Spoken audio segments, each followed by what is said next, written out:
I wonder what's on the tube.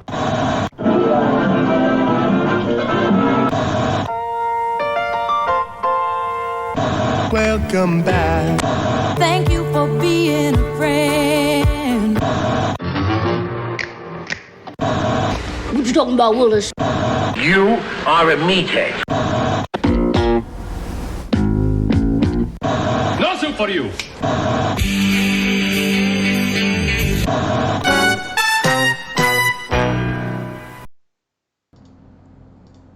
Welcome, everyone, to another episode of Sitcom My Face. Sitcom My Face, baby.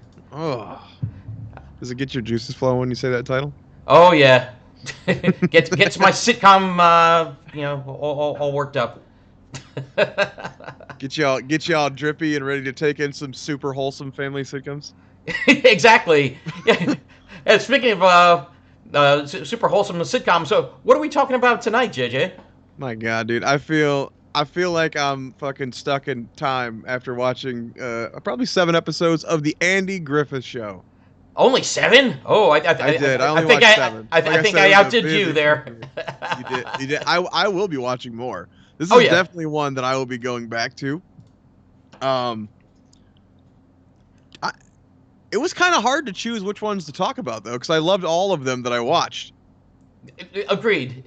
There were a couple, though, like, I think in the earlier episodes that seemed to be, not to say clunky, but, yeah, like, they were still working things out a little bit on, I think, a couple of the characters. But, I don't know, like, you watched the first episode like I did as well, right? I did. Yeah, and... the first episode, yeah, it's more heartfelt than comedy. Yeah. Well, give us the premise of the episode. You know, the first episode we meet Aunt B. I guess is this other nanny or whoever she was is the one who's been looking after Opie. Well, yeah. The what you call it? Aunt B is actually Andy Taylor, Sheriff Andy Taylor, who's played by Andy Griffith. That was his aunt. Right. And actually was his caretaker when he grew up.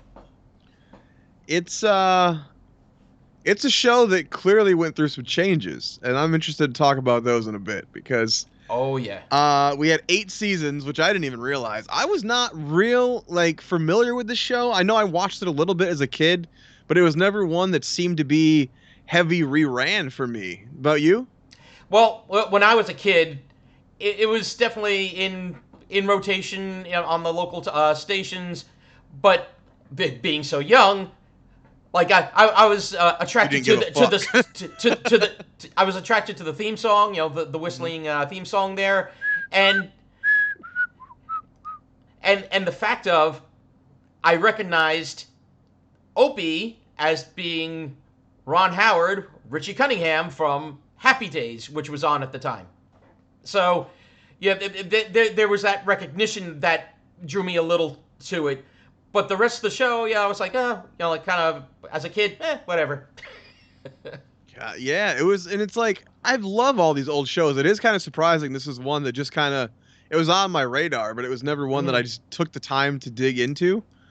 So I'm very glad we did. Same here. The very first episode there, I did expect it a little more comedy than what was there, and I think that I don't know how much research you did on the show. I know you like doing your research, but I feel like Barney wasn't a thing, right? Did they shoehorn him into the beginning? They kind of shoehorned him in just to kind of like introduce him that here's the sheriff's deputy, Barney, who's actually Andy's cousin. That right. that was the thing that they wanted to. He does mention that in the pilot. Yeah. Exactly. Yeah. It's like I want them to think I'm the best man for the job. Thanks, cousin. Yeah, that kind of shit. Exactly. Yeah. But yeah, he it's not the typical Barney performance as we'll soon see over the latter seasons there. Did you read anything about his performances behind the cameras? Because apparently he was a kinky old man. Ooh, no, I didn't read about that part, but I did read, though, that Don Knotts, for his portrayal of Deputy Barney Fife, He actually won 5 Emmys. 5 Emmys? He wasn't even on there, what, was 6 seasons maybe? Yeah, well, I think Holy he actually shit. was there for actually 5 seasons, but then as a regular performer, and then as a returning guest on latter seasons. I seen a really cool, and this was before we even started talking about the show, a really cool interview with Andy Griffith. I think it was for the television, like, arts history, I don't know, museum, whatever the fuck it's called. Oh, right, It was right. on YouTube, and they were just interviewing him about his career, and he talks about the beginning of the Andy Griffith Show and how he once the show started, he really hated that it was named after him. Because he thought Mayberry was the star of the show and that he was just kind of there to play referee. Right, but which is kind of like odd for the fact of once Andy leaves the show, it becomes Mayberry RFD. Right. So right. Mayberry gets its due later, but while Right. Andy's the main character, it's the Andy Griffith Show. I do want to mention though, Andy Griffith, what a charming motherfucker. This Oh guy, yeah. Oh no, he's like, I never realized until I was diving into it here, like how charming that man was. Like, he has just that twinkle, and he's just gotta be fucking TV dad of the century. This man. Oh, I used yeah. to say Al Bundy, not anymore. Andy Griffith those steals are that, two man. very different TV dads, I would say. Don't you just want to hug the dude? You just want to fucking run up and give him a big hug, a pat on the back, and go, "Thank you, sir." Yeah, and really, it's like you want to go to. It's like Andy, what should I? It's like you want to go to him for advice. He's like the local sage. He's the he's the town wise man. He's so grounded and like charming that I never really realized until now. But you go, man, this guy, he had that fucking twinkle in his eye. So did they mention the mother? Did she died, I guess, during childbirth or something? Well, I don't know if it was during childbirth, but Sheriff Andy Taylor is a widower and father. That's the main premise. I assumed because they wouldn't have probably wrote divorce back then. Right. Well, yeah, no, that would have been it's like, oh no, we can't have that on TV. I want to say I read one point that Vivian Vance in the Lucy Show was the first divorced woman or something like that. Oh, I did not know that. I want to say I read that somewhere. Don't hold me to it, but I'm pretty sure that Vivian Vance on the Lucy Show was the first like divorced woman portrayed in a TV show or something. Oh wow, okay. No, I see. Because that would have been not know 60s that. as well. Yeah. No, well, yeah. Lucy ran from what was that? 51 to 60, I believe. The I Love Lucy, and then the Lucy Show was after that. But yes, I really will be watching a lot more Andy Griffith Show. I couldn't believe how sucked in I was almost immediately. The first episode, like I said, is more heartfelt. So the other ones I think are a better example because they're more balanced. Yeah, and I think we get to like really experience the characters more. Like you said, the first one is heartfelt, but it really just centers on Andy, Opie, and B. That's really it. Yeah, like there's no dynamic of the Mayberry characters really going on. Yeah, Barney's only got like one scene. Yeah. And I feel like in that interview I saw with Andy Griffith, I want to say they had shot several episodes before Barney was cast. Well, I don't know about that, but I know. Well, first off, do you know the origin of the Andy Griffith Show? No, is it like a spinoff of something? Or? Yeah, it started as an episode of the Danny Thomas Show. He was a fan of he was a fan of Andy Griffith. I don't know also how familiar you are with some of Andy Griffith's other stuff, like musician, comedian. Wasn't he Matlock? Oh yeah, no, he was Matlock, but yeah, that's much later in life. But I don't know him from anything before this at all. No. One of my first exposures to Andy Griffith. One of the cool things my mother had. He showed you his pee-pee in the park. Yes. Oh no! Sheriff Andy. Place for your badge. No, but my mother used to actually have a lot of comedy albums, which as a kid I was like, oh, this is cool. It's like funny stuff. And one of them she had was the Andy Griffith comedy album. And there's a famous bit. Once we're done with the pod, you should look it up. It's called "What It Was Football." It's Andy Griffith as a guy that this novice of he doesn't know what's going on. He just gets sucked up into this crowd and finds himself in a stadium watching something, and he realizes afterwards what he was watching was football. Does he have the accent? Is that a real accent? He had a heavy accent. Because he's from North Carolina. For the album. But now here's the thing. As you watched the seasons, did you see a little bit of, not necessarily the total accent, but a little less of that, aw shucks, not what's the word I'm looking for? I feel like he leaned into trying to be sexy. Yeah, I think he was going for that happy country feller, type of thing at the end. For the end ones, he was giving me like a fucking Clint Eastwood, like smoldering look vibe. Like he had a real trying to be a machismo type dude, right? Did you get that? I could see that at the end. But he had the eyes, the squint, like the fucking Clint Eastwood going, man. He was fucking, dude. I bet he got so much tail. That dude got so much pussy. But as the series went on, like you said, you go a little into the smolder and away from that too much country bumpkin type of portrayal. I think he smooths out his character as the series goes on. A little more serious, a little more shrewd. Again, that wise. I wrote a quote here that it was in one episode I watched that I loved that feeds right into your country bumpkin shit, because he says, "Ain't we picking our peaches for they're all fuzzed up good?" I was like, "The fuck did you just say?" Ain't we picking our peaches not before? Sorry, that's too. Yeah, ain't we picking our peaches for they're all fuzzed up good? Yeah, I was like, I lost it. Well, you also know the other thing with Andy Griffith and Mayberry, like that actually his hometown is Mount Airy, which is how they got Mayberry, and actually every year they have a festival celebrating the Andy Griffith Show, and that's what Mayberry Man is based on. There we go. There it is. Yes, and we will get more into Mayberry Man very shortly. Yes, we will. So I watched, what did I watch? The first episode on there, as I always do, I watched the first and the last.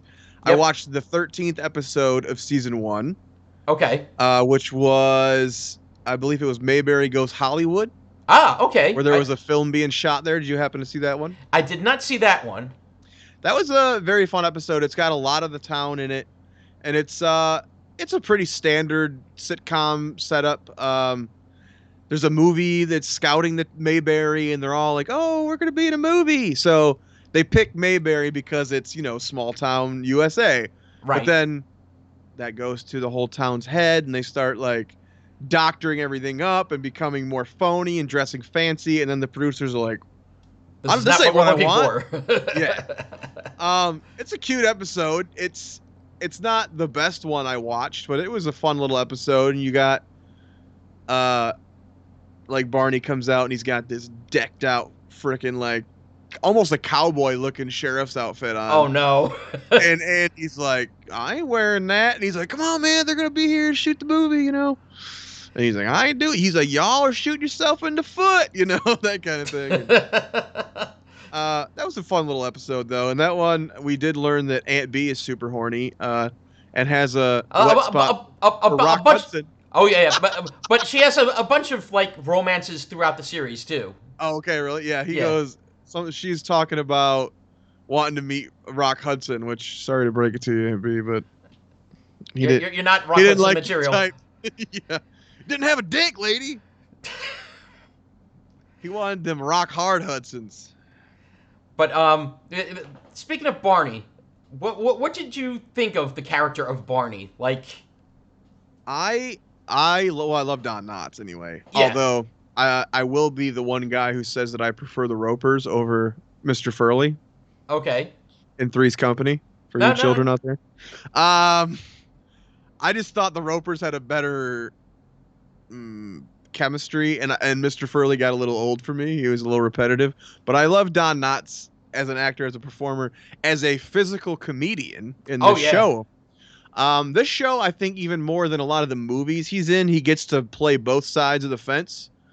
He gets to be physical and kind of witty, and he's not an idiot in this show. He's not an idiot, but I think he has poor judgment. he has.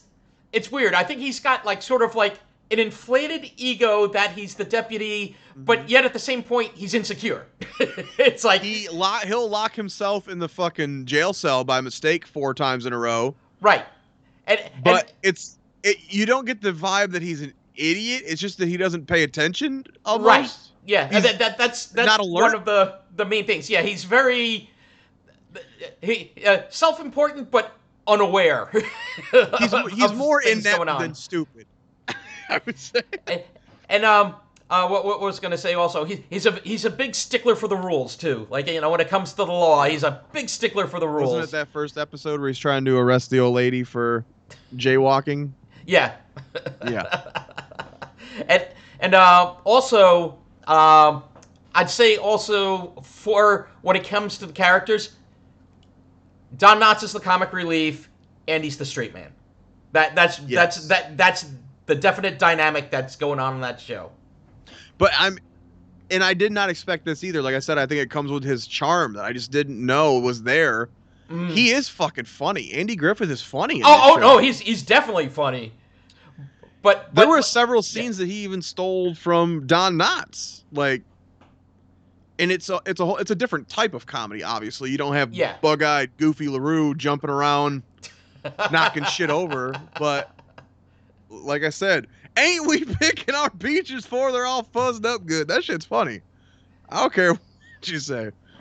What other episodes did you wind up watching? I'm curious now. I watched season 2, episode 29. It's called, I believe, Andy on Trial. Oh, okay. Was a really cool episode that I don't know that a lot of shows would do this. It was so this guy is coming through town and he gets a speeding ticket. It's like a month later, and Andy has to go into his like big city office to arrest him because he never came back to show for the ticket in court. Okay.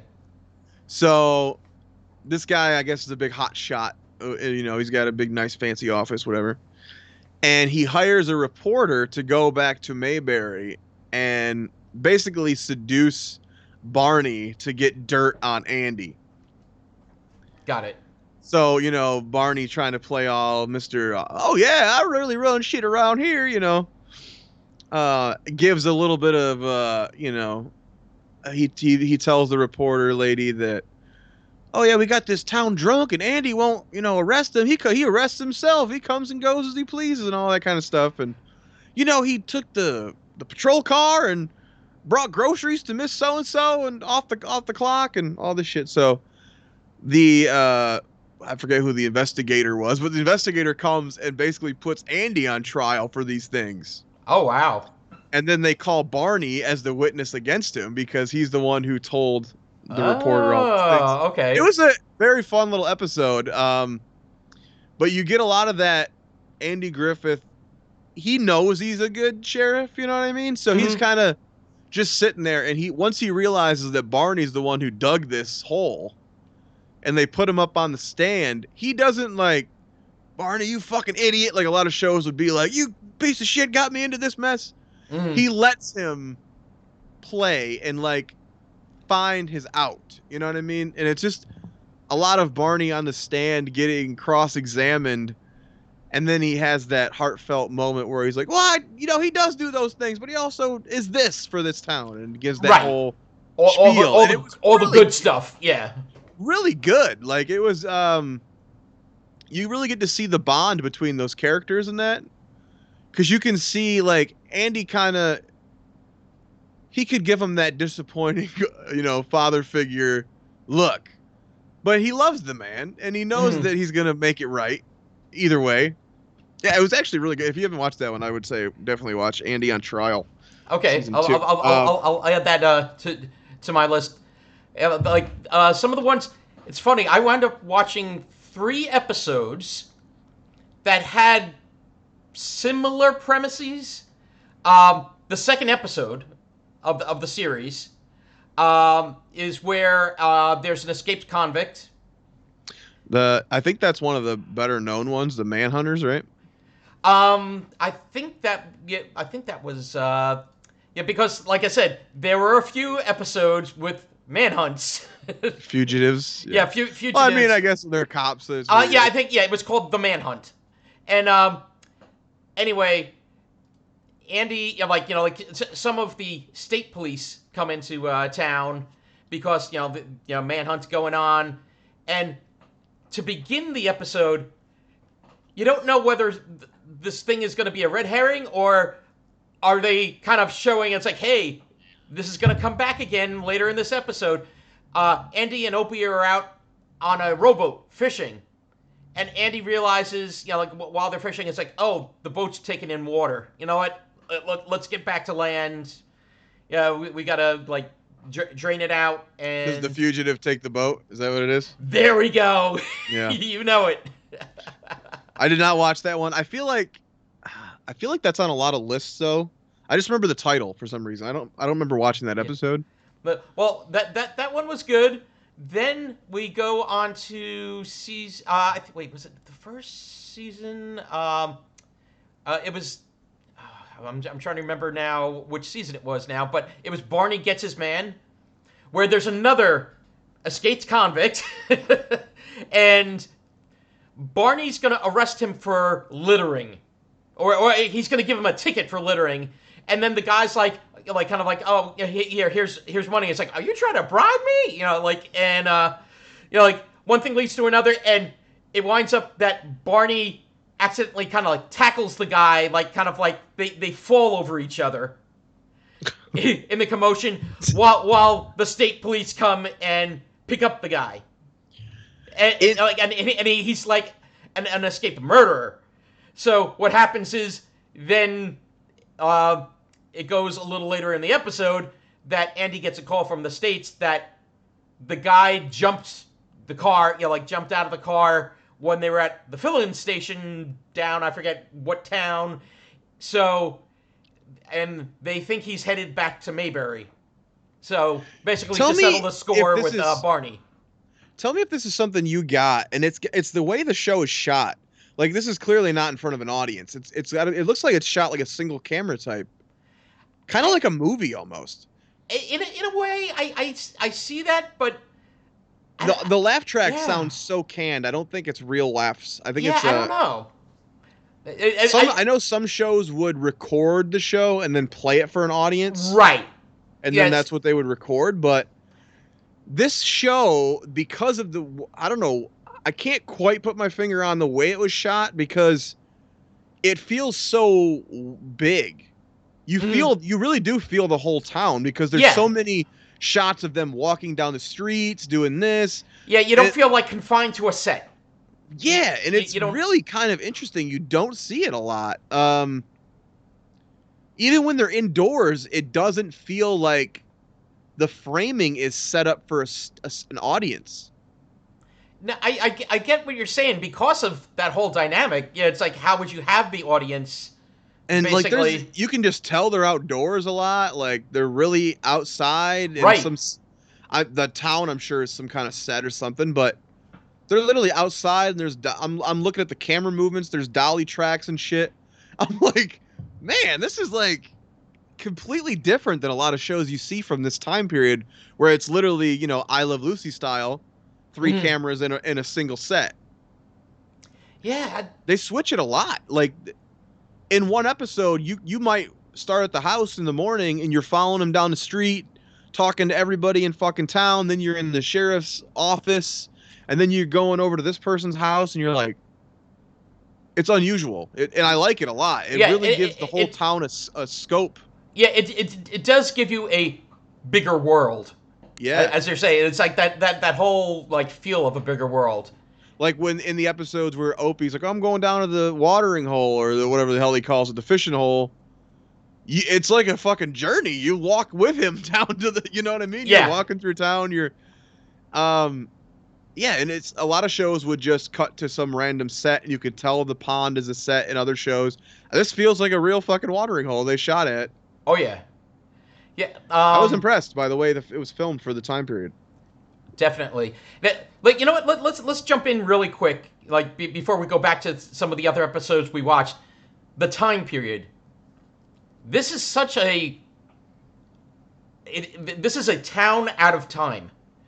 Maybe a little more happy than, maybe a little more Brady Bunchy than you would see in most regular homes, I guess. But again, you have a father who's lost his spouse, and his son is basically all he has.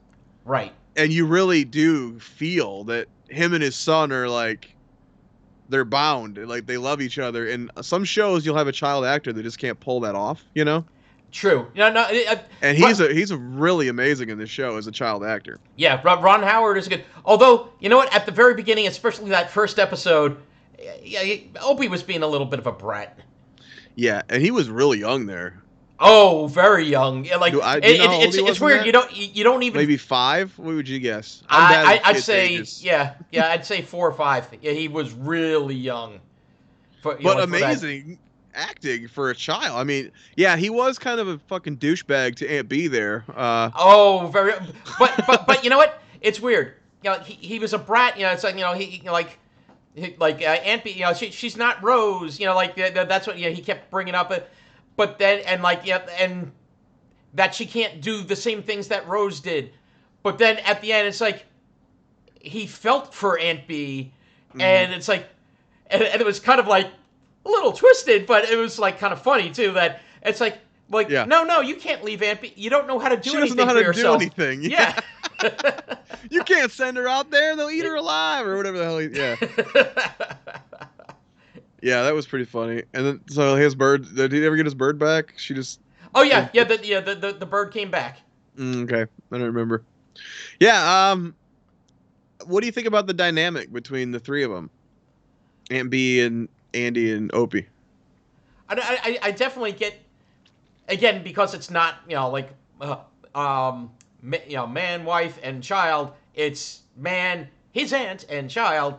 It is a different dynamic, but you can see Aunt B cares for them. She's always making sure they're fed. She's always coming by the station, bringing food to Andy. She's always making fried chicken at home and biscuits and. I really like shows that have the 3-generation household type stories.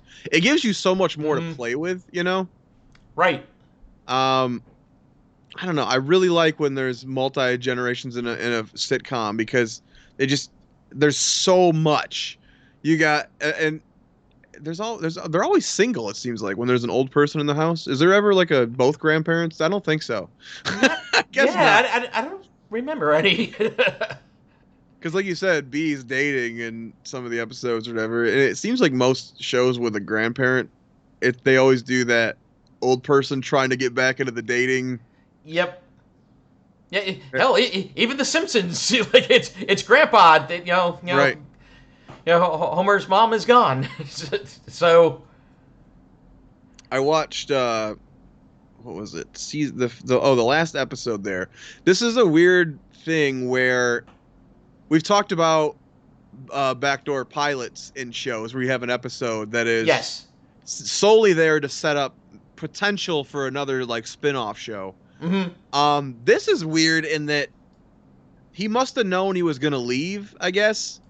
Right. Andy Griffith wanted to end the show, but they wanted to keep going. So this is a weird thing where the entire 8th season is a setup for a spin-off show. Yeah, it's for Mayberry RFD. Yeah, you how bring many in shows do that? Yeah, you bring in Ken Berry and I love Ken Berry. Oh yeah, well Mama's Family. I of course. F Troop. What's that? F Troop. Oh, F Troop. Yep. We're definitely gonna do F Troop. Oh yeah, and you know, like me as a kid, I loved him in Herbie Rides Again. So. Yeah, and like he's one of those guys who always plays the same character, but it's a fun character. Yes. So it's like he plays that well. You know, he's definitely typecast, but he plays that part so well. F Troop is a fascinating show to watch these days because it's so PC and not PC all at the same time. Yeah, I can see where you're going there. But yeah, it was I started watching it. I'm like, where the hell's Andy at? And there's no Barney. I guess Barney left. What you said, season 5? He left. Yeah, and he just comes back occasionally. Like, you know, he's just a returning regular every once in a while. Someone on the set of Mayberry Man we were talking kind of about that, and they told me that Andy Griffith had planned to end the show, so Don Knotts went out and found another job. Yeah, Don Knotts wanted to get into movies, you know, the Incredible Mr. Limpet, you know, and things so like that. So by the time Andy changed his mind and decided to continue the show, he was already like contractually obligated somewhere else, I think. So, I mean, they try to pad it out with all these side characters. Yeah, but they did actually bring in another deputy. For 12 episodes, you had Deputy Warren Ferguson. He wasn't in the last one, right? No, he was not in the last one. I didn't see him in there. Yeah, he was played by Jack Burns, who actually was one of the people that wrote the Muppet movie. He was also he was a writer and the sometimes original Muppet movie. Yeah, he was also a writer and sometimes performer on. Do you remember Fridays? Is that the one that was Cosby on that or somebody? Who was on that? Somebody famous. Was on that. I believe Rob. No, that's Soap. I'm thinking Robert Guillaume, but Andy Kaufman was on that one, and Michael Richards. Maybe Michael Richards something. Yeah. Yeah. So you know, like he was on that. Let's see, what else was it? And he also did some voice work too. So I kept seeing produced by Bob Ross or whatever, and I had to look it up to see if it was the same not Bob the painter. I was like, wait a minute, what? And here we're going to paint a happy little town. Yeah, they certainly did. They painted a happy little town. And over here we have the happy little drunk, Otis. I had to look up the Gomer Pyle show a little bit. That was like right smack dab in the middle of this run, right? Yeah, so and actually that's one of the episodes I watched. Did he ever come back then? I guess the show ended before he did. I think he still on there? Came back for some of the reunion things, but for the regular seasons of Andy Griffith, I don't think he came back. Because they really promoted fucking Goober in the end there. Yes. They bumped up Goober's importance to the show, and then he was one of the mainstays on RFD, right? Yep. No. Goober was one of those main characters. But actually, the last episode of season 4, one of the ones I watched, was the backdoor pilot of Gomer Pyle, USMC. Really? Yeah, that's another one I'll have to check out because he was funny in the episodes I saw him in here. There was a lot of great side characters that I didn't even remember. The guy who has like the funeral home. Funeral home / TV repair shop. Yeah, there's a lot of. It's funny also like the department store. What the hell was it called? Because again, that's going to bring us to our second episode that we both watched. Yeah, the first one we talked. We figured the pilot would be a good place to start. So we discussed the pilot a little bit, but the second one, I watched it and I was like, I think this is a good example. The shoplifters. Weavers. That was the name of it. Weavers department store. Yep. I watched this one and I was like, this is a lot of good Barney stuff, like a lot of the physical Barney stuff. Especially he's what you call it? He sees that the doors open late at night, so he goes in. The owner of Weavers, he went in. Again, it's dark. The night watchman is sleeping, and now you got two guys creeping around. The night watchman's sleeping. You got a department store owner who realizes that things are going missing. Right. And of course, he calls in the local police. So he kind of wants to do like a stakeout almost. So he sneaks into the department store. Meanwhile, the owner's in there also the night watchman who was an old man who was sleeping. Yeah. Right. And like you said, the bit where he's creeping around, crouched down, just like scooting around the fucking floor. Yeah. They're all knocking shit over. He's doing the big Barney bug eyes every fucking 2 seconds. Mm-hmm. That stuff is really good. The gun. So they mentioned in one of the episodes that Andy don't carry a gun. Barney's always waving that fucking gun around. Right, but you know the crazy thing, like you see it throughout the series, he doesn't load it unless it's an emergency. Okay, well I hope not. You kill everyone. All of Mayberry would be laying dead in the fucking blood. Barney's gun was loaded. Well, that motherfucker whips it out at the sign of like a fly shit on me. He's always whipping out the gun. And it's like you're ready to fire, but thankfully, a lot of times it's not loaded. I really want to hear the end of that story. He kept trying to tell the story about Mira Kuntz. In the Shoplifters episode.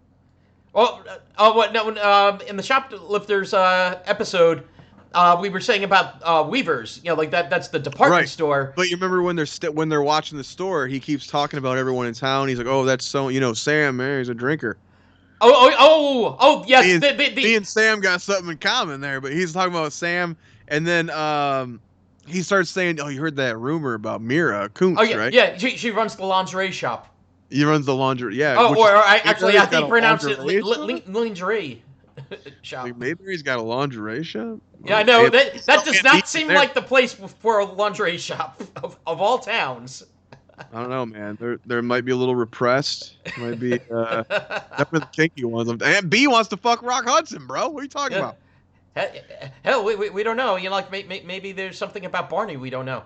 But to the very fucking end, we never get to hear the story about Mira Kuntz. Nope. He keeps getting interrupted. I'm like, damn, I want to know about this lingerie lady. Come on now. That's the funny thing. It's like this show is so wholesome, but there are little bits of like they sprinkle in a little bit of the horny, Yeah. But I've we talked about it on my old podcast. Actually, we did an episode about Don Knotts, and apparently his I think it was his ex-wife used to she was still boning him and into him. She would find other women to bring with her to go see old Don Knotts and shit. Oh wow. I had an audio clip of me doing some weird, I read something of him, I was doing a fake porno with Don Knotts. Oh no. So there was a clip for a lot of best of episodes where it was like, which one of you bitches are gonna deep throat me? Oh god. Oh. JJ. Oh man, you'll never watch them the same. But you know what? A lot of that came through in Mr. Furley. Yeah, I could see that. Once when did that start? Early 70s? Mid 70s, I think. Things were a little more fun and fancy free then, you could you could say a lot more. You were doing the same shit, but you were just talking about it a lot more. It's kind of funny. I don't want to go too much on Three's Company because we definitely have to do that sitcom. Yeah. But it's unusual, the whole thing that Jack had to basically pretend that he was gay to live with Janet and Chrissy and then Cindy and then Terry. Why? It's like, given the time period, it's like, wait, why was that an issue? Even when the new landlord comes in, he still has to lie about it. It's like, so it's all bullshit. They just made up whatever. But going back to the shoplifters. Did you catch little Clint Howard there, Leon? Oh, no, I did not. He's the little boy in the store. Given the sandwich. The sandwich, trying to give him a bite. That was little Clint Howard. Was he trying to give them Tranya? Sorry, Star Trek reference. Another. There was a great. I wrote a quote here from Barney in this one that I fucking loved. The scene. I hate it when you get obtuse. Oh yeah. Kept reiterating. You're getting obtuse. I hate it when you get obtuse. And it's obtuse to me. It's a very uncommonly used word.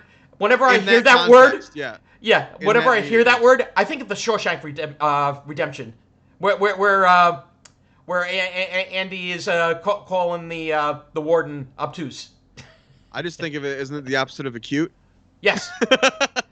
I think of it in like mathematical terms, I guess. Oh yeah. Geometry, everyone. Right.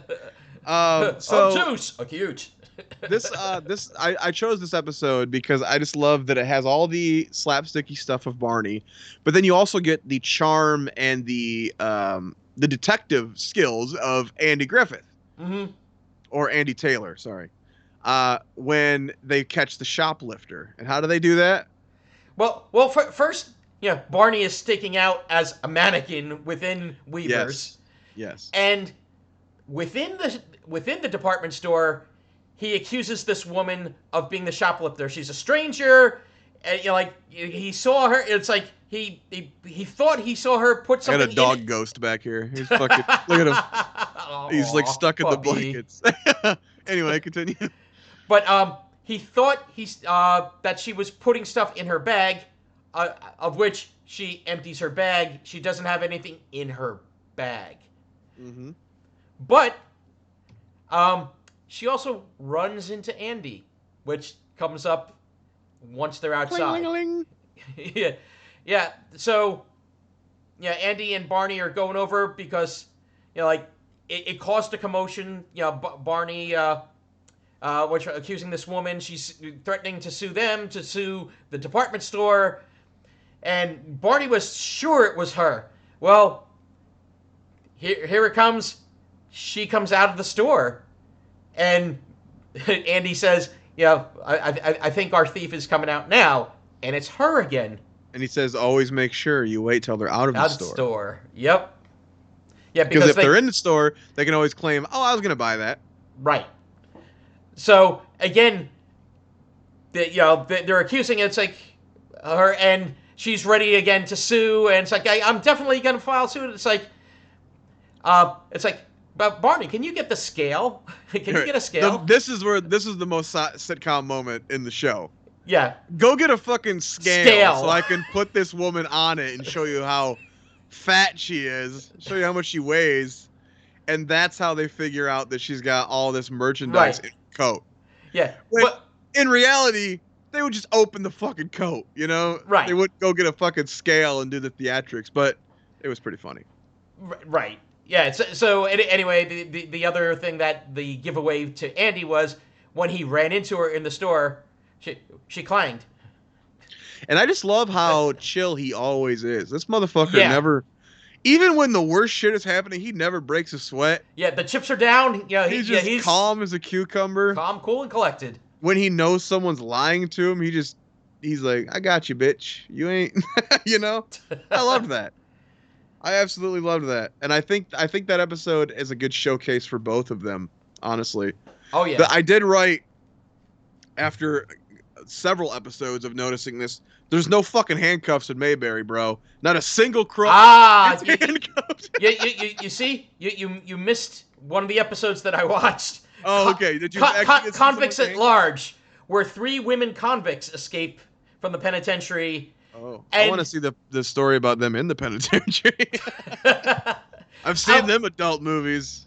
But the one convict is actually also, you remember Mary Poppins? Yeah. Okay. Julie Andrews? No, yes. Julie Andrews. He escaped. Julie Andrews is in there? Oh my God. No, it's actually... There was a big name in one of the episodes we'll talk about that surprised me when I saw him. But she was actually one of the housekeepers. Okay. Remember that they have the 2 housekeepers there. I just bought Mary Poppins at Goodwill the other day, so I'm gonna have to rewatch it soon. Oh, yeah. I was like, I haven't seen this in a long time. Great movie, great music, but yeah, actually, yeah, the one housekeeper there is I believe Maud, who's the leader of the 3 girls there, and what happens is they take Barney and Floyd, the barber, hostage. Oh, do they fuck him? No. Although I keep forgetting what show I watched. Yeah. Although the one convict, I guess the more easygoing convict, keeps saying that Barney reminds her of her ex-beau Al, and of course, which also triggers her to also get mad at Al. But at the same point, but then like she's like hovering over him and running her fingers through his hair. What were their crimes? In Mayberry, no one can have horrible crimes, right? They can't be murderers. I don't know, but again, they weren't from Mayberry. They escaped. I know, but I mean, in the context of the show. Oh, in the context of the show, yeah. They wouldn't have them be like murderers or anything, right? Yeah. They're tax evaders or some shit. The one girl though just hates men. They're jaywalkers, which really gets Barney upset. Oh yeah, don't jaywalk, and we'll also find out from one of the other episodes. I know a lot of people rated as one of the highest. Don't make an illegal U-turn. Yeah. But anyway, they have to draw each one of the women out of the cabin where they're holding them hostage. And Andy clinks the handcuffs on him each time, and the guy whose cabin it actually is like puts like a gag over them so they can't like yell for the others. Every fucking episode I watch, they arrest someone and they would just walk them away and no handcuffs, and I was like, right. What the fuck is going on in this town? Yeah, what's the handcuffs on these motherfuckers? Nah, they were just on the honor system. I guess they were like, this old bitch ain't going nowhere. She ain't fucking running. She's got 200 pounds of metal in her coat. That one? Yeah, she's not going anywhere. That was the season She 4. looked like some guy from like the 70s on a New York street corner, like, with the trench coat open. Hey, yeah. Here, Romex. Yeah, Molex. It's like, wait, I'd never heard of no Romex. They, what kind of watch is that?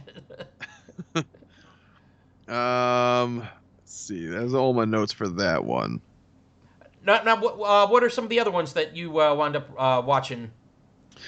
Between the ones I mentioned earlier, and then we have the other one we spoke of to watch, the Opie Finds a Baby. Oh, yeah. Okay, well, why don't we get into that one? So this was a season 7, episode 10, I believe. Yeah, and just for people to also know that I believe it was season 6 is... season 6 is where the show went from black and white to color. Oh, yes. This was the first one that I watched. Well, besides the last episode. Yeah, in color. Yeah, it is weird, these old shows, that when they go to color, how just strangely vibrant they are compared to everything we know now. Like, it's definite different. I'm guessing Kodachrome? I don't know. Is it something in the way it's shot that these colors come out, or is it like, did they fake color back then? Did they like? It almost seems like when you see a show that's black and white and they colorize it, it's kind of like that. You know what I'm saying? I know what you mean, but I don't think it was that at the time. I think it may have actually, strangely enough, I think it was some of the film they used at the time. Because all these old, and it is mostly in the 60s when a lot of shows went to color, they all have this really weird color palette that you just don't see. Yeah. After that, and I remember it because the Lucy show did the flip too. I think they had 2 seasons black and white, and then they went to color. And it's the same thing. They have that real, everything just kind of pops in a cartoony way almost. Yeah, I get what you're saying, because I know a lot of these old sitcoms, like, that I watched growing up. I always, as a kid, I always wanted to watch the color ones, although it was just, the colors were different back then. It was just like, weird. This is so different from everything kind of feels more like orangey, like it's almost like an orangey tone on everything. It feels like. I could see that. And it was actually funny, like a side note. I don't know. Did you watch? I don't know if you're into like the superhero genre, but the series. I watch them to stay current. The movies. I don't watch any of the shows. Okay. Here's one you should watch, given that we're talking all about sitcoms. Watch WandaVision. What? Oh, I watched a couple reviews of that. just because the premise did intrigue me. Mm-hmm. The whole bewitched and all that shit. Oh yeah, all that. It's like, kind of like Dick Van Dyke Bewitched and it's amazing. In one of the episodes, they transform, like they're preparing for the next episode, and all of a sudden everything gets vibrant in color, and it's that old type color, and it's like, oh wow, oh that's pretty cool. It is something you can't quite pinpoint why it's different, but it is. I don't know. It's like you said, it's got to be the film or the camera or something. But it's Reds weren't. It really enhanced red. Everything. It was a different type of red. Yeah. Well, and like Opie's hair is like the brightest of orange. You're like, Jesus. The skies are the crazy. It's like, Opie, tone down that hair a little bit. Or maybe the way they processed it, like maybe they added shit in post or something. I don't know. Like that could be as well. Yeah, maybe just the way they were processing back then, or a combination. Maybe of they the thought two. Maybe TVs weren't as bright or something. They had to punch up the color to make it stand out. I don't know. It's got to be something weird like that. You know what? This is a good question that we should actually look into for like a future episode. Right. Because God knows we're gonna cover more '60s colorized shit. Oh yeah. But they still put out like I Love Lucy episodes, and every year they'll put out like one that has 3 or 4 episodes on it now in color, and they'll colorize them, and they always still look like that old color. I don't know what. I know the type you're doing. Like I think of it always as Turnerized, because I remember when Ted Turner went on like the bizarre it's like I just want to colorize all these old movies and old shows. No, kids, the world just looked brighter back then. We didn't know how fucking shitty we were as a fucking human race. Oh, sorry. But back to Opie Finds a Baby. Opie Finds a Baby. What an interesting episode. And, it started in a way that I was like, this is kind of dumb.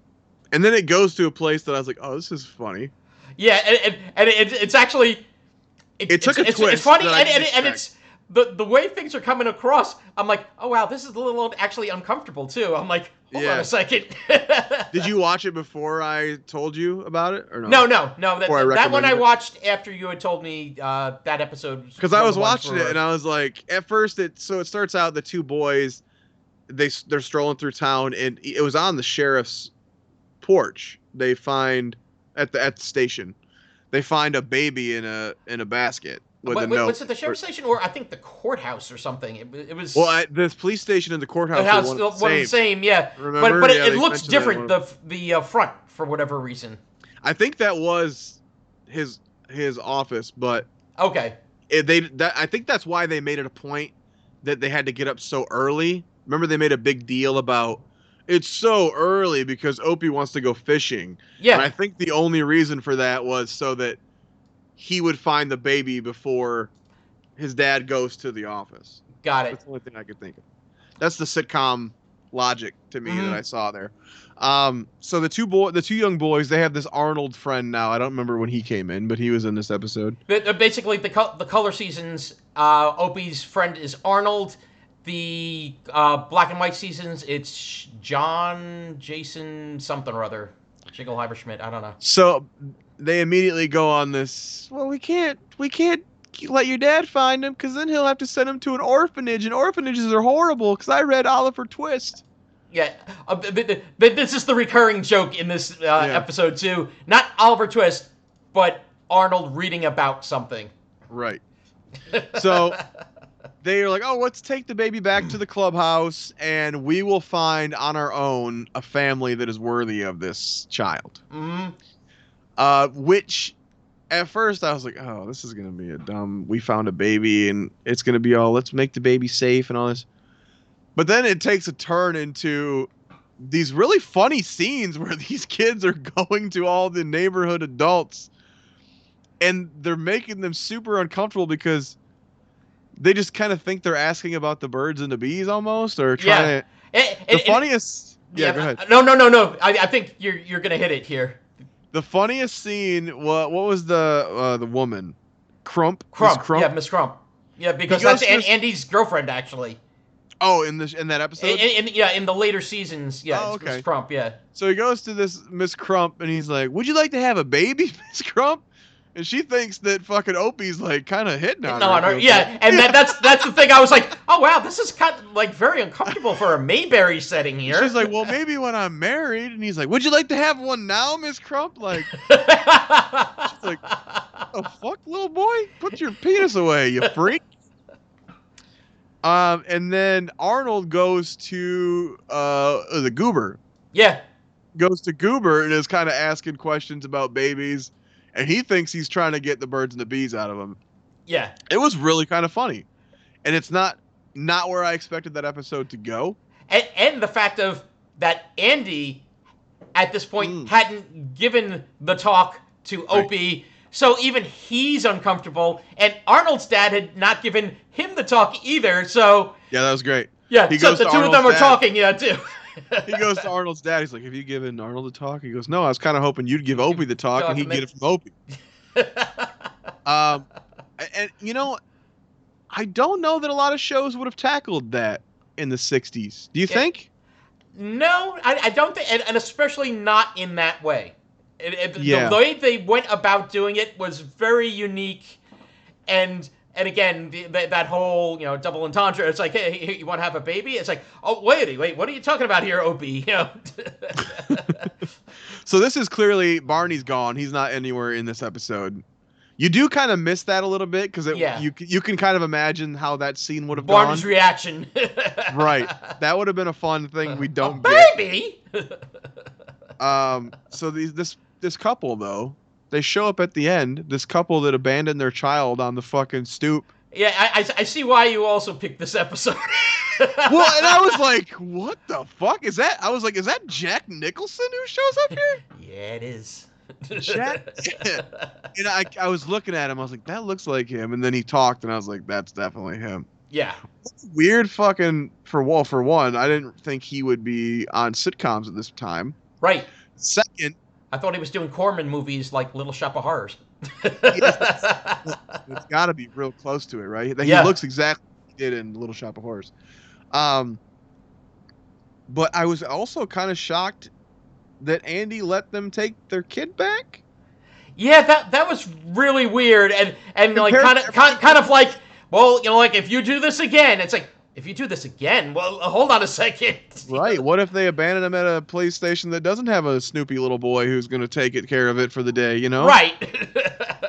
I don't know. That felt a little weird. That might be the worst thing I've seen Andy Taylor do in this fucking show. Yeah. Of all the wise decisions, this was the most unwise decision that I think Andy makes through the series. Because it starts out, you know, it's a pretty short scene there at the end, but he's like, oh, we're going to have a talk about this. And then it's like 2 seconds later, okay, you can have your baby. We're like, whoa, what happened in that cut? That didn't... Yeah. Did they pay you? Andy, what the fuck? How did you give them their fucking kid back after they left? That didn't feel in character to me, but... Mm-hmm. Especially with him being such a devoted father, you know? Right. Yeah. So given the devoted father... and Al Bundy would have given him back. But it's like, and just Mayberry being Mayberry, it just seems so out of character. And so they weren't from Mayberry. He said something about... No, they were not from Mayberry. Did he say Riley? Really? Yeah. Like that? I know the sheriff in this town. I'm gonna call him and make sure he knows. But you're like, why the fuck did they go to this town then? Did their sheriff know their baby? They couldn't. I know. It's like, wait a second, hold on, I know that baby. The one thing I did find, and I don't know how phones worked back then, but there was a weird scene where Aunt B was dialing the phone with the two little buttons you hang up the phone with? Yeah. It was a rotary phone, so it's got the dial on the front. And then there's the two little plastic tips. Like those prongs that like the hang-up prongs. The weight of the phone pushes in. Yep. She did something and dialed Andy with those. Did you see that? Yeah. Well, no, she didn't dial Andy. Sarah? Yeah, get me Andy. The operator. So that's how you got the operator? Sarah, one of the characters we never see. Okay. But so it runs throughout the series. The operator? Sarah's the operator.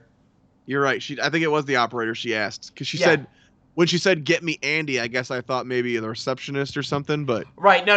It's, Sarah, get me Andy. That was the operator that throughout the whole thing. Okay. Now, one of the other episodes, I don't know if you wound up watching, but I think you would definitely dig the one episode I watched. It was the haunted house. Oh, I would like that. Oh my God! Well, and it's not the fact of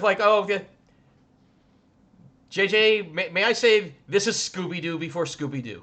Nice. Yeah, this literally was a Scooby-Doo mystery going on. Is it the ghosted Mr. Chicken? Is Barney in it? Oh, there we go. Yeah, Don Knotts. But anyway, the premise of this one is Opie and John or whatever, they're playing baseball. Opie hits the ball, and I read the synopsis for this one. I do remember this. Yeah, and they're all too scared to go get it. Yeah, it hits the ball, goes through the window of this old decrepit house, and they go to the door and they hear ooh. It's like, well, I ain't going in there. It's like so. Then of course, Opie tells his dad, and what does Andy do? Says, Barney, why don't you go over there? Which Barney's none too thrilled. So yeah, I remember reading the synopsis for that, and I was like, well, with the Odd Couple one, I watched the haunted house one, so I was like, I'm not gonna do that again. That would be too on the nose again. I know, but I do. You know love you should watch it now. That's definitely. I'm not lying when I say I'm gonna watch a lot more of this show. I really did not expect to fall in love with it as much as I did. No, I totally get you. With the Odd Couple, I will probably revisit it, but I will not commit to watching them all. Mm-hmm. Andy Griffith Show, I might go through the whole thing. It'll take a while because there's 8 full seasons. Yeah, and you know what? Maybe that 8th season I don't care enough about with a new cast to. Right. But with the old cast, I definitely want to. Now, how familiar are you with the RFD show? That was what, 3 seasons? Yeah, only 3 seasons for RFD. Did you watch that? You're older than me. Was that on when you were super young? It was on. Yeah, I would have been really young at that point because let's see, this ran through 60 to 68. So this RFD ran through 71. So yeah, I was like you would have been like a year old. Yeah, a year old or less, So and was that one wasn't really reran much, right? I don't remember ever seeing reruns of that. I think it may have been on a station that ran Andy Griffith, and they I guess decided, hey, you know what? Let's show the other show as well. And so, but it didn't have the whole lasting appeal of Andy Griffith. So not only is the whole last season a build-up to this show, that last episode is really the pilot for that show, basically. It is. So was that the main premise of the show? Was this Italian family comes to Mayberry to work on the farm with Ken Barry's character? I believe so. Yeah. And his Goodwill Opie, his son, who's not that good. They tried to get another cute little kid to play another Opie type, but he didn't get it for me. No. But goddamn, if that Italian chick wasn't fucking hot. Yeah, all I gotta say is wait till we get to Everybody Loves Raymond and when they go to Italy. But anyway, I've seen all of Everyone Loves Raymond. Oh, yeah. It's just been a long time. I only watched that show. I love that once. show. I love that show. But I have all the DVDs, and just for the record, some of those seasons are the worst DVDs ever. Oh, really? Because you can't hit play all. You have to select each individual episode as you watch that it. Sucks. And you're like, fuck you, whoever made that. That really sucks. Yes, fuck that shit. Fuck that shit. That is one of the worst designed DVDs I've ever seen. I think it was the first 3 seasons did that. Oof. Anyway. But anyway, yeah. RFD, I don't think I've ever seen the show besides, now that I've seen this backdoor pilot final episode of Andy Griffith, and I have not watched. On. Yeah, and I have not watched since I was young. So, but it looks like the main characters are Ken Barry, his Italian family, and then Goober, and Aunt B's on it. Yeah, which is kind of weird. The fact, it's like Aunt B, you're still hanging around?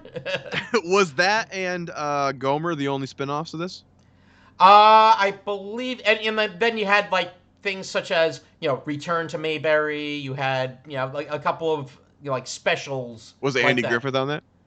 Oh yeah, Return to Mayberry was Andy Griffith. It is weird when you have something like this too. So like the whole premise of the show is how much all these characters love their town, and then as soon as they want to have a spin-off, they're like, those characters decided to leave. Yeah, the main ones. Yeah. They're like, oh, Barney, his whole fucking life he's dedicated to Mayberry. He's gonna leave. Oh, Andy's gonna leave. Oh, Opie's gonna leave. You're like, what the fuck? And they left their aunt behind. They left Aunt.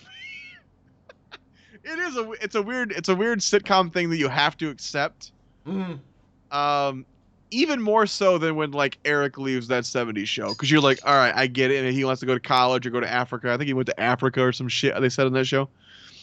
But with a show like the Andy Griffith Show, they are so dedicated, and the town is their entire world. It is. Andy loves that fucking town more than anything besides his kid, maybe. Right.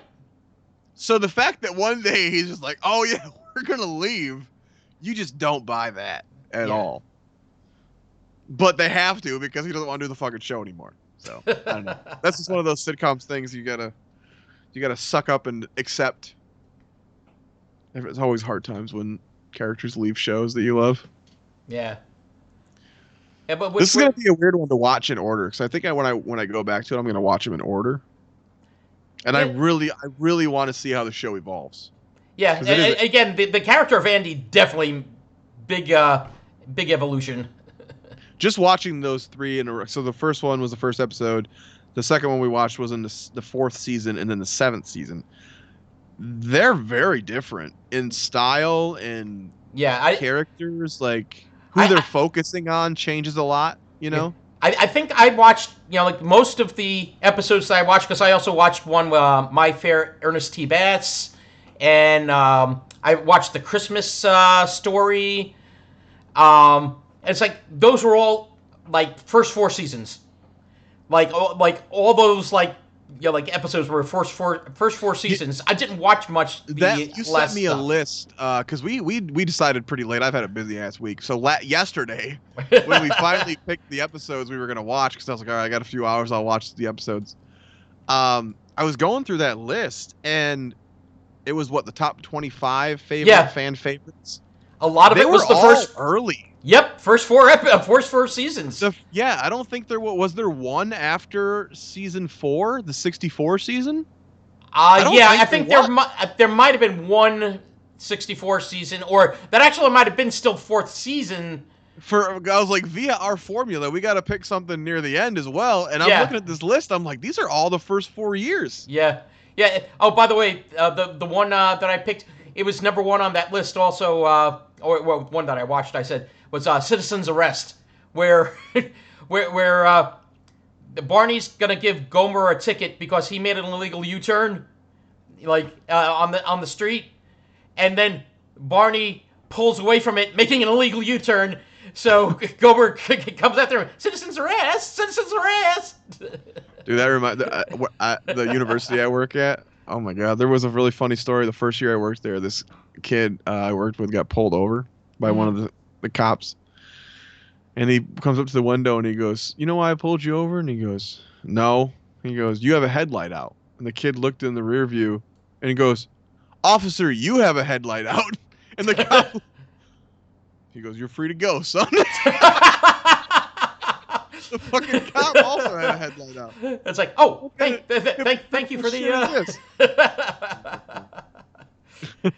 Is there anything else you want to touch on the show?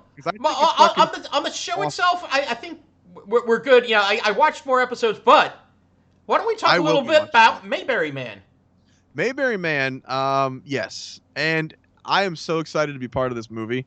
I was very happy when they made a little behind the scenes thing for our red carpet the other day, and I sent it out on Facebook.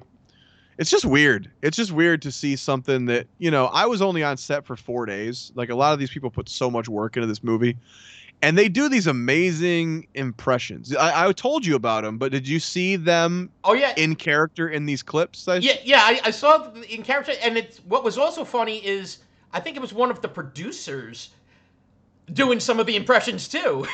Isn't it? It's amazing, right? Which was really funny. I'm like, oh my god, like everyone can do the characters. These people love this show. It's amazing. Oh, yeah. It's like, you mentioned Mount Airy, North Carolina, where Correct. Andy Griffith was from. They do the big Mayberry. That's the Mayberry Days, I believe. Mayberry down there. Days, yes. And then I think the other one is Mayberry Fest. In the movie, we mentioned Mayberry Fest. I'm not sure if that's the one that's in Danville, Indiana, where we shot, or if they just changed it for the movie, maybe. Maybe. But yeah, Mayberry Days. I think it's going on right now. Actually, I believe it's the 21st through the 26th of September. I looked at. Oh, there we go. So right fucking now is, I guess, a great time to be covering the show. Because my friend Lori, who I brought to the premiere, because she covered my work shifts while I went and shot the movie. So I was like, hey, you want to go to the premiere? She's like, great. She goes, we should go. So I looked it up literally yesterday. And yeah, it was 21st to the 26th. I was like, oh. But yeah, actually, I have the DVD right here. The DVD is available. Oh. Mayberry Man. It's on mayberrymanmovie.com. You can order this. And there was one other internet place you could go. Again, in that clip, I found it funny. It was like some kind of like general store. Is the other It's going to place. be on Prime. I think there was a date in October, I want to say. Yeah, I think it's October 1st it might be, actually. Mayberry Man will be... It's set available for purchase and rent, so I don't think it's going to be part of the free streaming on Prime, but it looks like they're going to be... I think it's for purchase. So, like I said, I have a really small part in this. I'm in like 4 scenes. But these guys who made the movie just love the Andy Griffith Show. The director and his brother... It was Stark Howell and Court Howell. Their dad was on the show. Okay. So he began going to this festival years ago, and I believe he has passed now. But they're carrying on this family tradition of, and they even have a podcast coming out. I believe it's called Mayberry Man, and the director's son, I believe, is hosting it. Oh, there we go. And his grandfather was the one that was on the show. So they have this whole lineage of, it's crazy. Like that's really cool. My grandpa fought in the war. I guess I should do something with that. I don't know. He wasn't on the Andy Griffith Show though, I'll tell you that. But yeah, the guy who directed this, he's awesome. He works mostly in animation. He did a lot of I think he said Hey Arnold and the show Recess for Disney. Oh, okay. Hey Arnold on Nickelodeon. But he was in animation. He did shows from my youth, like Darkwing Duck, I think. Oh, nice. I fucking loved Darkwing Duck when I was a kid.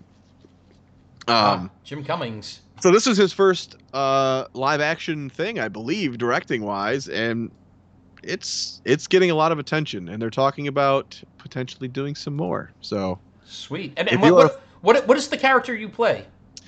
So as I mentioned in the red carpet interview, I did not have the difficult task of taking on these crazy, iconic characters. I have a character that I play called Doug, and he is just a big, goofy doof who drives around the main character.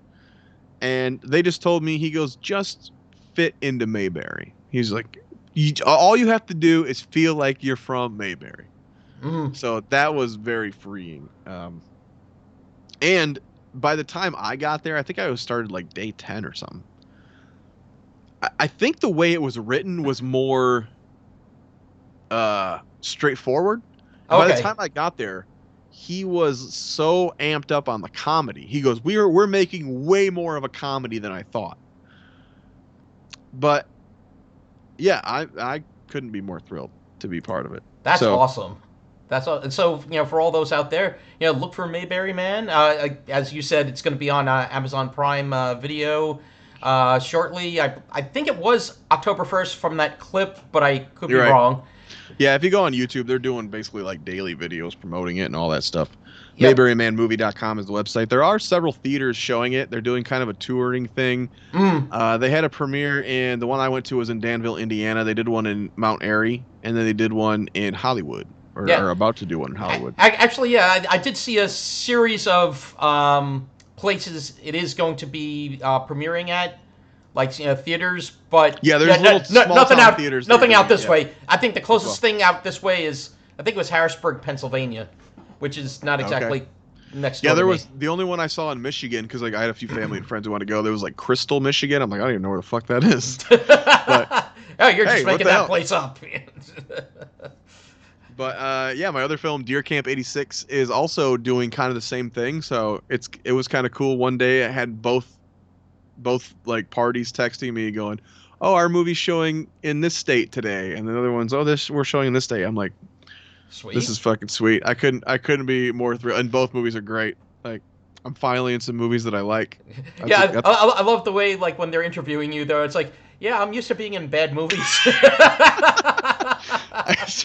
So this is a refreshing change. At the Deer Camp '86 premiere too, they were asking me. I was like, I've been in a lot of shitty movies. It's just so nice to be in something that's good. So as an actor, you're like, thank fucking God. Yeah. And for something that's more of a, if you want to say, like a little meatier, not just like back because you were actually in a couple of big movies, but you were extra background, like right. What was I think Batman v Superman you were in, I think. Yeah, I was just an extra in that, and you don't see me. Right. It's, Yeah.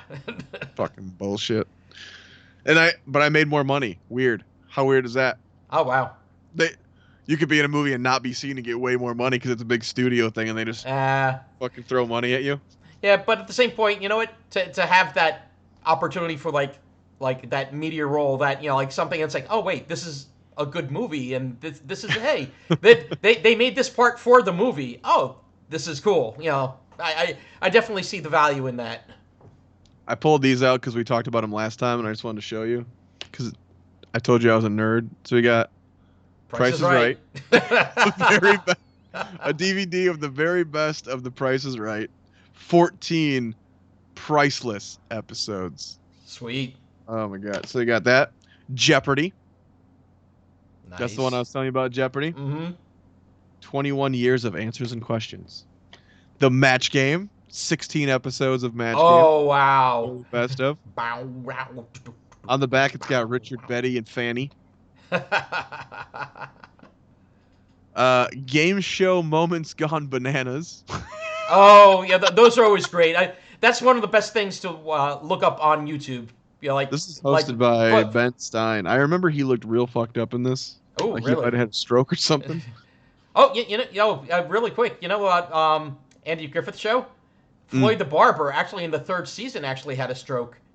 Like in real life? In real life, actually, in season 3, actually had a stroke, and then came back for the 4th season. But because of his medical condition, like you'll see him sitting more in later episodes, and then season 7. He was gone by those later ones, right? Season 7 was his last season. Like like he actually was in season 7, but just like minor, because again, health-wise, he couldn't really do it. So it's interesting that you mentioned that. It's like, oh. This is All-Star Family Feud. Oh, God. Richard Dawson. I think this might be celebrity ones. Dallas versus 8 is Enough. Oh, my God. Petticoat Junction versus Leave It to Beaver. Oh, boy. Love Boat versus WKRP. Family versus What's Happening. What the fuck is Family? I gotta look back at that. I don't remember. One Day at a Time versus Benson. And of course, we talked about the Password episode of The Odd Couple. Oh yes. This is the CBS years, so Password must have changed networks at one point. Yeah, I think it was also on NBC later. This is 62 to 67, 32 classic episodes. Yeah, I think when I watched when I was a kid, I think it was actually on NBC at that point. On the back, though, it's got Johnny Carson, and it's got Lucy and her second husband. It's got old Sam from Bewitched, what's her name? Elizabeth Montgomery, and Dick Van Dyke. Sweet. And then I just wanted to give, I texted you this movie I watched the other day, and I was just like, this fucking movie is overflowing with sitcom stars. And I had never seen it, but I was watching Transylvania 65000. Have you seen this? Yeah, back in the 80s. This movie was pretty fucking funny. It was. I just wanted to throw it out there real quick as like a Halloween recommendation if you want a good comedy that. And I thought it fit in because there's so many sitcom fuckers in this. Norman, what's his name from Three's Company shows up, Mr. Roper. Mm-hmm. Norman Fell. Norman Felt, yep. Carol Kane from Taxi shows up. Yep. Kramer Simca from Seinfeld. Michael Richards is in here. And strangely enough, we talked about the spinoff of Married with Children with Joey, with Matt LeBlanc. The guy who played his dad is in this. Oh, God. Joe Bologna. He's also in this. So I was just like, Jesus Christ. Wow. So, I mean, if you're looking for it's on Amazon Prime is where I watched it. You don't have to find an old shitty VHS tape. Or go to JJ's house and rent the... But, I mean, it stars Jeff Goldblum and Gina Davis and Ed Begley Jr. I mean, it was pretty funny. Amazon Prime. Check it out if you're looking for a good Halloween comedy. Oh, yeah. And, you know, in a couple of episodes, I think we'll go a little Halloween ourselves, too. We'll talk more about that next episode. Yes, but Halloween, my favorite time of the year. Speaking of next episode, what are we doing next episode? Is next episode the Halloween episode? No. One after, I believe. We're going to do... that's right. We're going to do a loving tribute to Norm Macdonald. Yes. Norm Macdonald is... not a lot of celebrity deaths hurt. This one kind of hurt. I always kind of thought that I was like alone in my love for Norm, but it's really nice to kind of see the outpour. What do you think about Norm Macdonald? What's your beginnings with Norm Macdonald? Oh, beginnings would actually be SNL, you know, back in the day, but of course then seeing things like Dirty Work, also, so good. Yeah, and then his sitcom. I did see a couple of episodes back in the day, and see what were some of the other things. Did you ever see Screwed? Which one? The movie Screwed? No, I did not see that one. Norm Macdonald, Danny DeVito, and Dave Chappelle. Oh, okay. Now that's a lineup. That's a lineup. Do I need to say any more? No. and Sherman Hemsley. Oh, wow. So you got a sitcom tie-in right there. Sweet. That movie's funnier than fuck. But Norm, again, for also, what do you call it? Stand-up comedy itself. Like, the Bob Saget roast. I just remember watching that roast. I'm like, what? Like, live, watch, when it was first shown, I should say. And it's like, what the hell is he doing? And just like, and you can see the ones on the dais cracking up because they're like, oh my God, what? No, and Norm is a comedian that comedians love. Yeah, he's a comedian's comedian. Comedians really always appreciated his weird sense of humor. Yeah. And I feel like I felt like a lot of audience members didn't. Yeah, well, because it was different. You know what? Norm, in a way, definitely not the same thing. But you can almost liken him in some ways to an Andy Kaufman, where a lot of people are not going to get it, but the ones that do are going to enjoy the crap out of it. They've been saying a lot lately that he wasn't afraid to bomb because he knew wasn't. What was funny. Yeah. He basically like, I'm smarter than the audience. I know it's funny, so I'm going to do it. And if you don't find it funny, I don't give a fuck. Because I thought it was funny. I love when he was on SNL and as a host after they had gotten rid of him, like I think a year or two later. It's like, oh yeah, and I'm back, and well, I haven't gotten any better. No. It's just the show just blows now. The show just got worse. So you know the OJ shit, right? Oh, the OJ shit. Long story short, someone at NBC fired him because they were friends with OJ and he was doing too many OJ jokes on the West Coast producer, right. NBC affiliate guy. So he was like, "Stop making fun of OJ, or you're fired." Well, he did, he kept going. And they fired him. Yeah, and they brought him back to host, and I think his line was something like, they told him when they fired him, "You're not funny. That's why we fired you, because you're not funny." Yeah, apparently, like. And he goes, "Well, either you say I get funnier I'm or still the not show funny. sucks." Yeah. Yeah, the show just sucks. Yeah, I fucking love it. Dirty Work's a great movie. I would recommend it to everyone. Directed by a sitcom star. You know who? Wait, I'm trying to remember. Remind me. Dirty Work was directed by Bob Saget. That's right. Yeah. That's right. Screwed is another great one. Like I said, Chappelle, fucking Danny DeVito and Norm Macdonald. So good. The Norm Show, though, is what we will be covering next week. I'm so glad that I bought the DVD when it came out, because I didn't realize it got so goddamn expensive. Oh, yeah. Yeah, if you're looking to buy it now, yeah, it's going to be mucho bucks. Yeah, it was a Shout Factory release, I think, and that was a day one buy for me. I was like, oh my God, they're putting out the fucking Norm Show? I bought that bitch immediately. So I've actually watched this show probably 3 times through. Sweet. When Dirty Work came out, and he was like, someone wrote in a review, Artie Lang has all the appeal of a date rapist. Oh my God. Ooh. And Norm goes, "Oh, it's great, buddy." And he goes, "What the hell are you talking about? He just called me a date rapist." He goes, "Yeah, that's way better than a regular rapist. A date rapist has to get a date." Oh God. Yeah, that's the other thing about Norm. He was also fearless. He didn't. There was no filter on Norm. He had Wow. He was talking to someone about Cosby, and I think it might have been Seinfeld or something. He was talking, and Seinfeld goes, "You know, the worst thing about Cosby is the hypocrisy." And he goes, "No, I think the rape was the worst." Yeah. That was. Yeah, I would think actually the rape was the worst part. But that's Norm. That's Norm. Fucking love Norm. So yeah, we'll talk about him next week. Well, this is where you lay down and you put out your tongue and you tell them where they can tweet at us. And, yes, you can tweet at us at Sitcom My Face on Twitter. Yes, sitcommyface@gmail.com. You gotta say more demanding. Sitcom My Face. And visit our Facebook page as well. Guess what it's named? Sitcom My Face. There we go. sit_com/TV. Fuck No. you.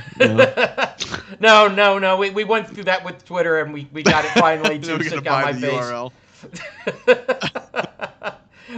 Yeah, check me out on Twitch, BidwellFog, twitch.tv/BidwellFog. And yeah, dude. And, Norm next week! Norm! So, for Sitcom My Face, I've been Nick Franco. I have been Jay Bidwell. And we hope you will Sitcom My Face. Bye. Bye-bye.